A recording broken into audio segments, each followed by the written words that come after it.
Assalamualaikum warahmatullahi wabarakatuh, sahabat-sahabat teknisi, teman-teman satu profesi, satu perjuangan, dulur-dulur dimanapun berada, semoga selalu dalam keadaan sehat walafiat, selalu dalam lindungan Tuhan Yang Maha Esa, dilapangkan rizkinya dan dilancarkan segala urusannya.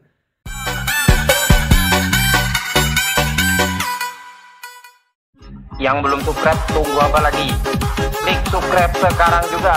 Sahabat-sahabat teknisi semuanya, di sini kita akan sama-sama belajar bagaimana menangani ataupun mengenali kasus-kasus yang terjadi pada permasalahan HP.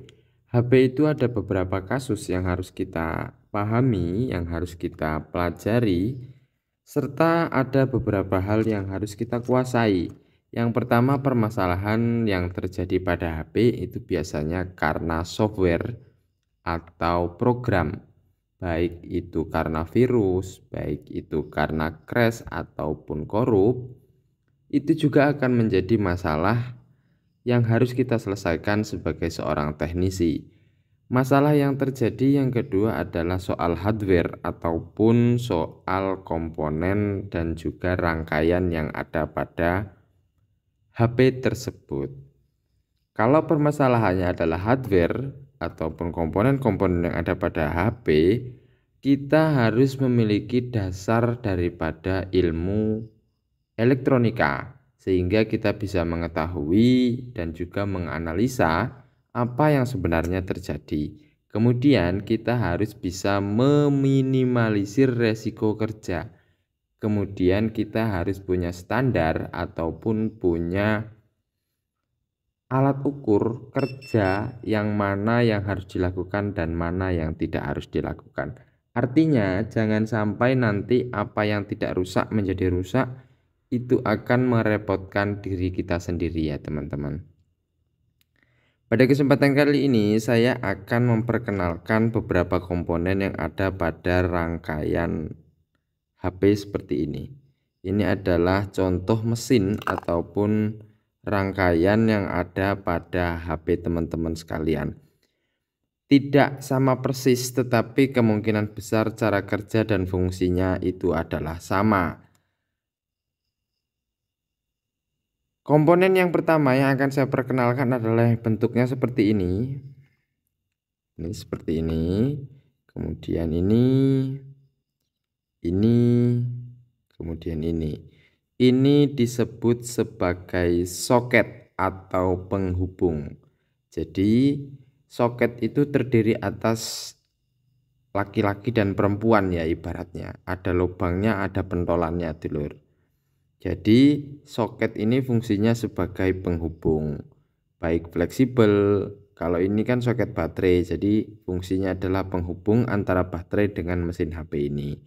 Yang kedua adalah petak-petak hitam seperti ini, yang ada yang besar, ada yang agak kecil, dan juga ada yang kecil seperti ini. Ada yang segi 4, ada yang persegi panjang, dan ada yang lebih besar lagi seperti ini, seperti ini, seperti ini. Yang seperti ini biasanya disebut IC ya dulur. Ini seperti ini adalah IC. Kemudian komponen yang berikutnya adalah yang seperti ini. Ini lampunya kurang terang ya dulur. Nah, ini mungkin terang. Yang seperti ini, yang seperti saya tunjuk ini, seperti ini, seperti ini, seperti ini, seperti ini, seperti ini, seperti ini. Ini disebut sebagai coil atau lilitan. Jadi ini dua ini sama, walaupun bentuknya ini berbeda. Ini bentuknya beda ya dulur. Ini sama ini kan beda ya. Tapi ini adalah lilitan. Jadi ini adalah soket, ini adalah IC, kemudian yang seperti ini adalah lilitan. Kemudian yang bentuknya kuning seperti ini adalah kapasitor. Kemudian ada lagi yang hitam kecil dulur, tunggu saya carikan dulu. Mana ini HP-nya nggak mau fokus.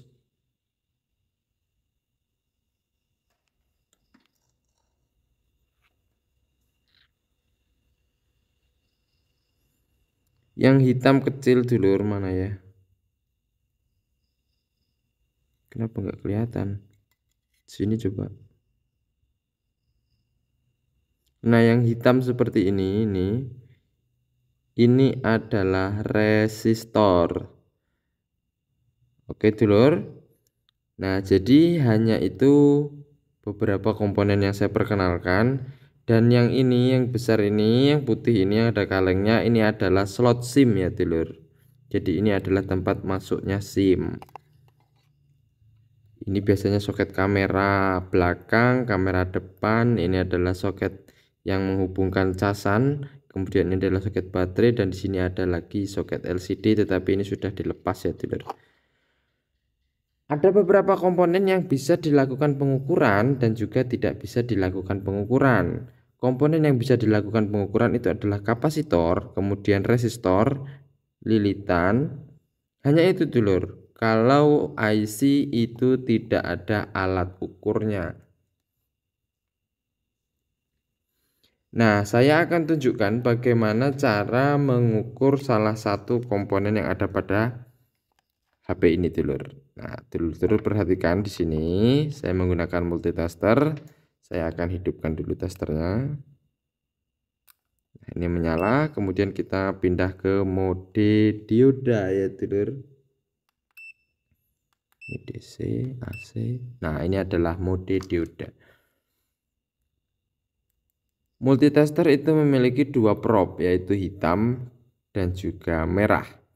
Kalau kita menggunakan mode dioda seperti ini, cara pengukurannya adalah yang merah ini kita hubungkan ke ground, sembarang ya, dulur, yang penting ground. Nah, ini ground ya, dulur. Aduh. Nah, ini juga ground. Pokoknya yang bentuknya kuning-kuning seperti ini adalah ground.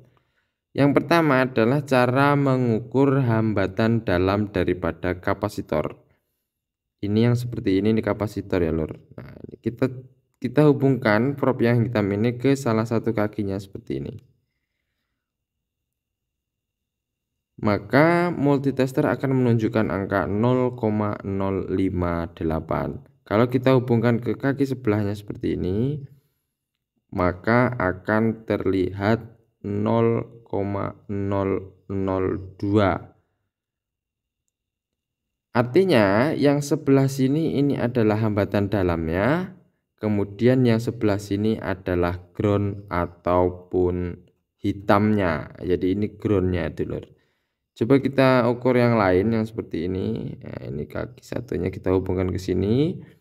Tester akan menunjukkan angka 0003. Kalau kita pindah ke kaki sebelahnya, nah, tester akan menunjukkan angka 0,588. Jadi ini adalah ground, yang ini adalah hambatan dalamnya. Kemudian bagaimana cara mengukur lilitan, apakah masih bagus atau sudah rusak? Nah, di sini ada lilitan ya, dulur. Kita akan dekatkan dulu. Nah, ini adalah sebuah lilitan. Lilitan itu kakinya dua, sama seperti kapasitor. Nah, ini kita bersihkan dulu. Ini ada cat ataupun pelindungnya. Bersihkan seperti ini supaya jarum testernya itu bisa menjangkau ya, dulur. Coba dulur-dulur perhatikan multitesternya. Kita akan ukur lilitan yang ini dulu. Nah, tester akan menunjukkan angka,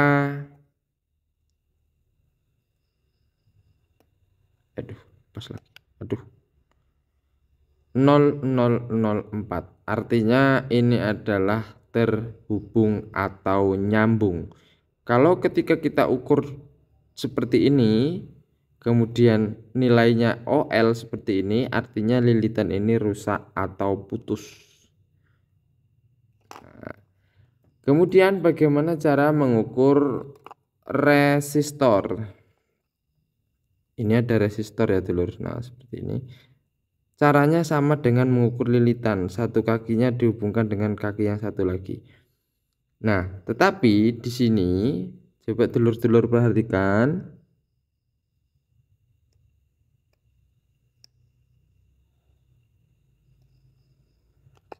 Saya cari dulu resistornya yang mana ini. Ya, ini adalah resistor ya dulur. Ini yang hitam ini resistor.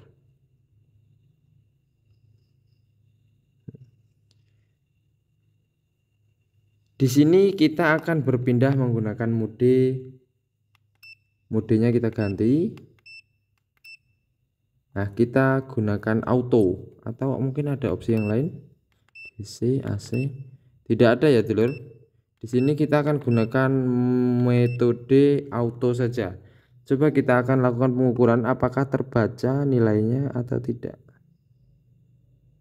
Nah, di sini dulur-dulur perhatikan itu. Nilainya adalah 88,30. 88,30. Masih naik lagi 90. Ini mungkin karena jarumnya tidak terlalu nempel ya dulur. Nah, di situ terbaca 95,7 kilo. Nah, jadi resistor ini nilainya adalah 100 kilo ohm. Nih, di bawahnya ada tulisan K, terus ada logo ohm ya, ini menunjukkan kilo ohm atau 100K resistornya dulur. Kita cari lagi resistor yang lain. Nah, ini ada lagi resistor di sini. Coba akan kita ukur kembali berapa nilainya.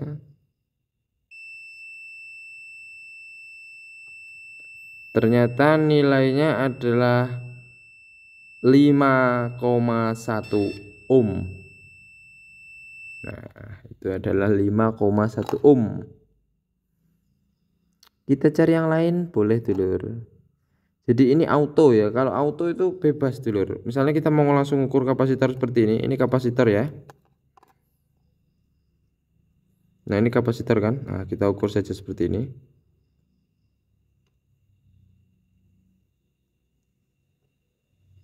Yang seperti ini. Nah, ini adalah groundnya. Kemudian ini adalah nilai resistensinya. Oke dulur, jadi mungkin hanya itu yang bisa saya bagikan. Mudah-mudahan teman-teman yang belum paham dan selama ini masih mencari-cari, mudah-mudahan bisa terbantu. Sampai jumpa di lain kesempatan dan video yang berbeda ya dulur. Mudah-mudahan bermanfaat. Assalamualaikum warahmatullahi wabarakatuh.